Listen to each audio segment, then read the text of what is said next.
Bonjour à toutes et à tous. Jean-Alexandre Kaminski, cofondateur de la société MyPL, qui est une start-up active dans le domaine de l'oncologie. Je vais vous parler de nos développements récents avec un nouveau micro. Alors MyPL, en quelques mots, est une entreprise qui développe des logiciels métiers dans le domaine de l'oncologie, qui sont des solutions d'aide à la décision, qui vont permettre aux professionnels de santé de prendre des décisions augmentées sur la base d'informations du profil patient. Nous avons un positionnement revendiqué sur un moment qui est une réunion de staff qui s'appelle la réunion de concertation pluridisciplinaire.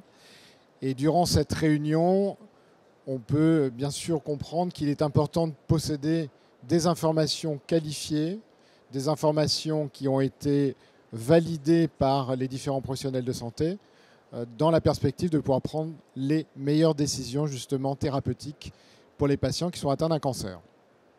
Ce que nous faisons depuis un certain nombre d'années maintenant avec nos partenaires santé, c'est d'intégrer progressivement de l'intelligence dans tous les, on va dire, mécanismes de décision en apportant de la valeur à travers des scores notamment qui vont avoir pour vocation de mesurer la fragilité des patients sur un certain nombre de paramètres.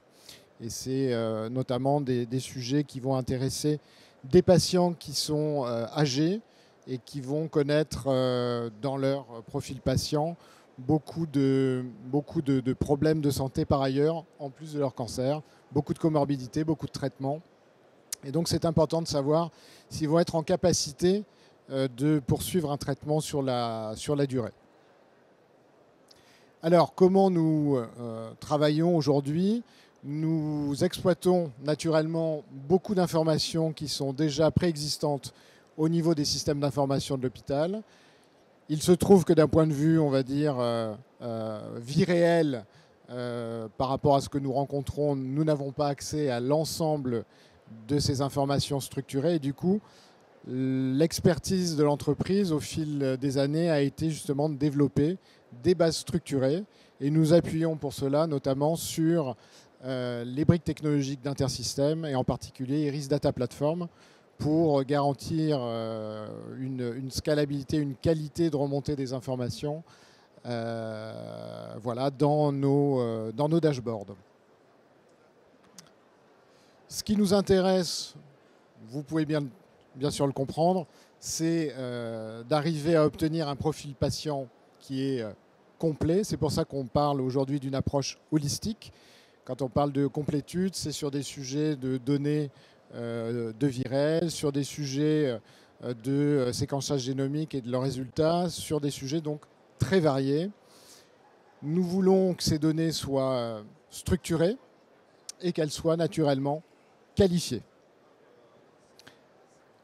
Ce que l'on a voulu faire depuis maintenant un certain nombre de mois, notamment avec des partenaires laboratoires pharmaceutiques, c'est d'arriver à mieux comprendre les mécanismes de décision des professionnels de santé, de KOL en oncologie, qui nous ont aidés justement à travers un certain nombre d'interviews à mieux appréhender justement l'art clinique. Et en ce sens, nous avons justement mis à plat à travers ce qu'on appelle les guidelines, des démarches qui permettent d'avoir un arbre décisionnel, de mieux comprendre pourquoi tel ou tel patient va se voir prodiguer un traitement particulier. Et ce que l'on veut maintenant, c'est arriver à évaluer si ce traitement va ou non être bien suivi et bien accepté par le patient. Ce sur quoi nous travaillons depuis un certain nombre de mois maintenant est ce qu'on appelle le biomarqueur numérique. C'est l'équivalent, si vous voulez, d'un point de vue certification, un dispositif médical qui donne une mesure qui est exacte sur un score, sur l'évaluation d'un risque pour un patient. Donc on travaille énormément sur ces sujets. à partir de référentiels métiers. Alors souvent en cancérologie, on va se baser sur des référentiels métiers qui ont été développés par des experts au niveau de l'ESMO, qui est la Société européenne d'oncologie, et également de l'ASCO, ou NCCN encore. Il y a un certain nombre de registres qui existent par ailleurs dans lesquels on puise cette information et toute cette intelligence. Nous voulons aussi, à travers nos démarches, comprendre les mécanismes décisionnels à l'œuvre chez les KOL. Et on va traduire cela en des équations. Donc on parle à ce moment-là d'algorithmes de machine learning. Et ces algorithmes sont finalement la traduction à la fois de ces référentiels et de ces mécanismes de décision.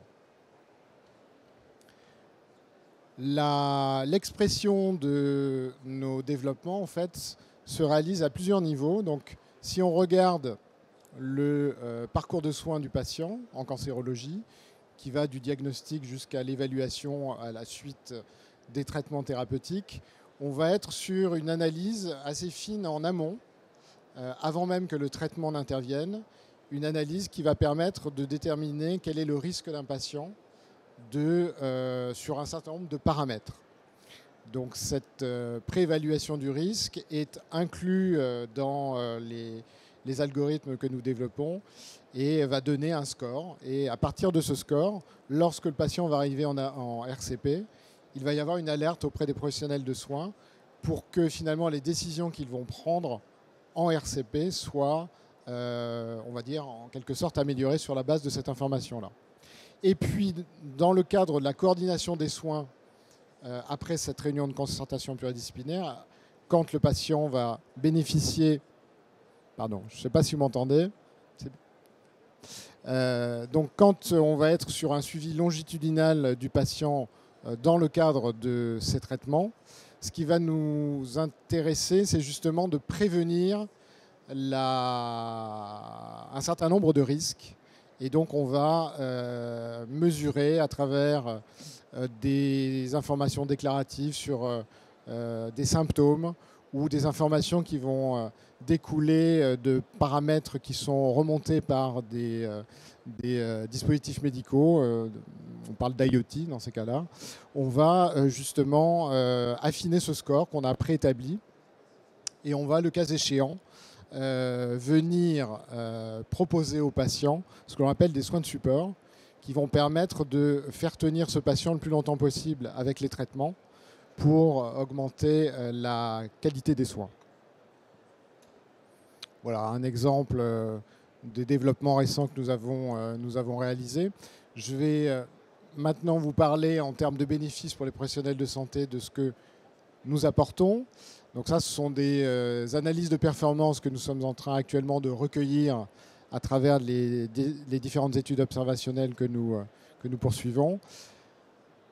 Ce qui est recherché, c'est mieux évaluer la fragilité du patient, comme on peut bien sûr le comprendre. On veut, à travers le calcul automatique de ces scores, aussi libérer un petit peu de temps dans l'évaluation du patient. On souhaite partager au-delà de la RCP aux différents professionnels de santé, les infirmières de pratique avancée par exemple, les professionnels de santé qui vont prodiguer une chimiothérapie et qui sont souvent en dehors de l'hôpital ou du centre de lutte contre le cancer. Ou par exemple même le médecin traitant, on va vouloir justement communiquer un certain nombre d'informations sur ces scores et l'expression du risque. Ce qu'on va enfin, c'est vouloir permettre une prise de décision augmentée. On est vraiment sur des sujets voilà, très forts avec des biomarqueurs numériques qui sont là pour exprimer ce risque et donner lieu à des décisions qui sont améliorées. Alors pour le patient, on le comprend bien évidemment, une meilleure qualité de vie, une diminution en fait, de la charge mentale qui est liée au fait que le patient se sent suivi et il y a une prise en compte véritablement en temps réel pratiquement d'effets secondaires qu'on va pouvoir observer chez ce patient dans le cadre de la thérapie qu'il ou elle suit. Diminution de l'incidence des complications. Alors, on travaille actuellement notamment sur des effets secondaires de chimiothérapie. Et c'est un point très important sur lequel nous travaillons pour justement éviter que les patients ne sortent de ces phases de traitement. Meilleure prise en charge des complications associées, c'est ce que je vous disais tout à l'heure avec les soins de support.